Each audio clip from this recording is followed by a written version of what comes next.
Madam President, I'm here for the 34th scheme speech on the right-wing billionaires' covert scheme to capture and control our Supreme Court. And I'm here to report real progress in our work to restore the integrity of the court and wrest it from special interest control. This court, captured and corrupted by right-wing special interests, has imposed deeply unpopular and harmful policies on the American people. It needs reform. And good news, common sense reforms to take back the Supreme Court received a significant boost from the President and the Vice President this week. The right-wing FedSoc justices also took away women's right to an abortion, leaving millions of women unable to make basic decisions about their own reproductive health and endangering women experiencing troubled pregnancies. They overturned longstanding and overwhelmingly popular gun safety laws, leaving our communities exposed to the epidemic of gun violence. They eviscerated the government's ability to fight climate change and to protect consumers from corporate profiteering. And they invented, out of thin air, the idea that former presidents are absolutely immune from being held accountable for using their office to break the law, to commit crimes, even to commit treason. On top of all this, the court has done its best to prevent the American people from fighting back through the democratic process. It's made it harder for ordinary people to vote, while making it easier for billionaires and deep-pocketed special interests to impose their will on the American people with unlimited amounts of dark money. How did we get here? A decades-long scheme led by creepy billionaires and backed by a deluge of dark money captured the court like some crooked 19th century railroad commission. This court capture operation was not cheap. The latest estimate put it at more than $580 million, and that's a minimum. That money flowed in from creepy billionaires, laundered through right-wing front groups like the Federalist Society and Judicial Crisis Network, where the donors, the real donors, could hide their identities behind the front groups doing their dirty work. This dark money funded full-scale campaigns to stack the Supreme Court with justices who would deliver for the billionaires. This scheme's major victory came when Senate Republicans blocked Merrick Garland's confirmation to the Supreme Court. That set the stage for Donald Trump to fill that seat through a process outsourced almost entirely to the billionaire's operative Leonard Leo and his array of right-wing dark money front groups. Once these hand-picked nominees landed on the court, the dark money network tells them how to rule, supplying them with extremist legal arguments through so-called friend of the court briefs designed to reach their desired results. And the parallel between what the friend of the court brief flotillas recommend and what the FedSoc justices do is nearly perfect. Leo and his cronies also orchestrated a secret gifts program for their amenable justices, keeping them happy with lavish gifts of luxury vacations and other high-value freebies. Despite a clear federal ethics law requiring Supreme Court justices to disclose even small gifts, these justices kept hidden years of free private jet travel, free yacht trips, free tickets to sporting events, even for one justice, $260,000 of loan forgiveness for a luxury motor coach. Justices have flouted the federal law requiring recusal from cases where they have a conflict of interest. Justice Thomas sat on cases involving efforts to overturn the 2020 election, despite his wife's involvement in efforts to overturn the 2020 election. Worst of all, the court has refused to take any real steps to clean up this mess. After substantial public pressure, it first wrote a useless letter about ethics, and then it adopted a toothless ethics code with no mechanism for either investigation or determination or enforcement.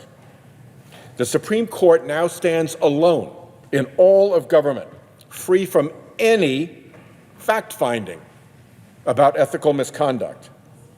As a result, the court's legitimacy in the eyes of the American people is now at an all-time low and falling.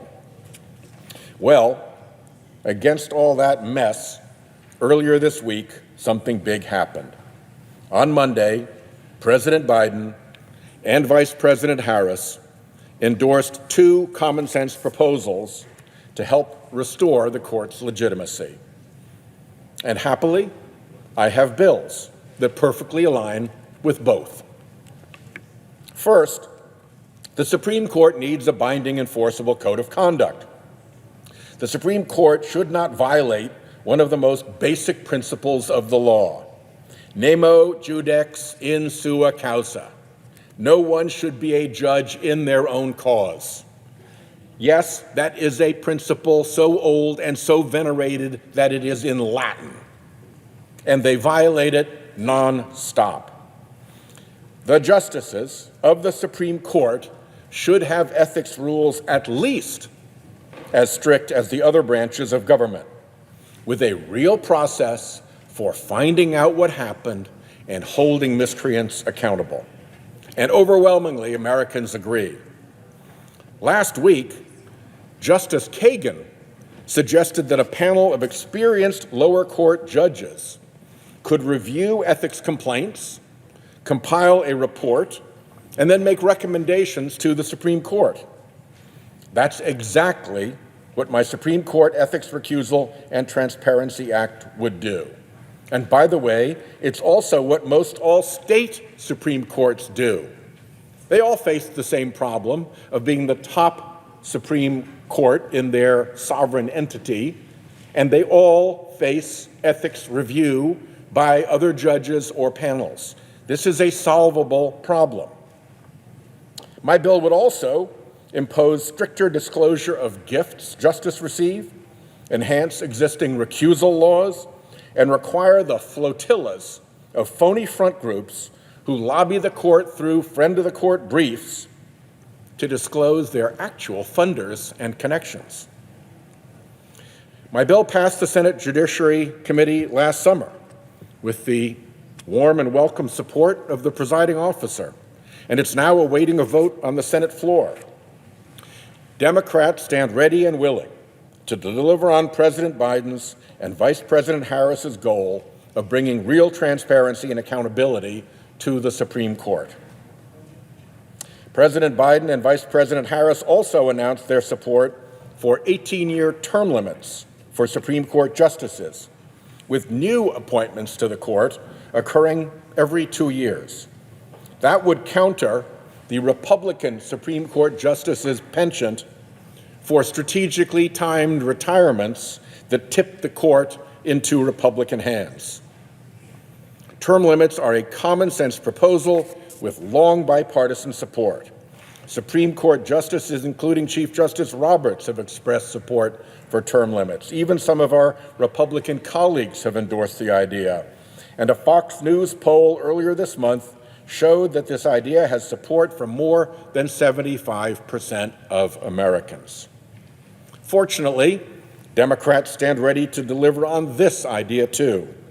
My Supreme Court Biennial Appointments and Term Limits Act, which the distinguished presiding officer is a co-sponsor of, would make the court more representative of the American people and lower the political stakes of Supreme Court nominations. Under our bill, the president would appoint a new justice every 2 years. Justices would serve full-time on the court for 18 years, after which they would acquire a form of senior status, something familiar to anybody who knows federal courts, where in district courts, and circuit courts of appeal, judges go on senior status regularly. And these justices on senior status would remain on the court to hear the original jurisdiction cases that are required by the Constitution for the Supreme Court to entertain. The 9 most recently appointed justices would hear what the Constitution calls appellate jurisdiction cases, which the Constitution expressly gives Congress the power to regulate. So Congress can pass this long overdue reform while preserving judicial independence and without a constitutional amendment. President Biden noted that he has overseen more Supreme Court nominations as Senator, Vice President, and President than anyone living today. Vice President Harris, a former member of the Senate Judiciary Committee herself, has echoed the president's calls for reform. Both the president and the vice president have immense respect for our Supreme Court and for a strong and independent judiciary. They've demonstrated it through their lifetimes. And that is exactly why we should listen to them when they tell us that the time has come for reform at the Supreme Court. This has been a long and often lonely fight in the Senate. The big money right-wing apparatus has tried over and over to shut me up. I think I may have a record for hostile Wall Street Journal editorials. And may I tell the Wall Street Journal editorial board, thank you, that is a badge of honor. Realization of what is needed to save the court from itself has spread, first through the halls of Congress, then into the national consciousness, and now to 1600 Pennsylvania Avenue. That is good reason for hope. So bravo, Mr. President and Madam Vice President. Now it's up to us in Congress to deliver and repair and redeem this captured court. To be continued. I yield the floor.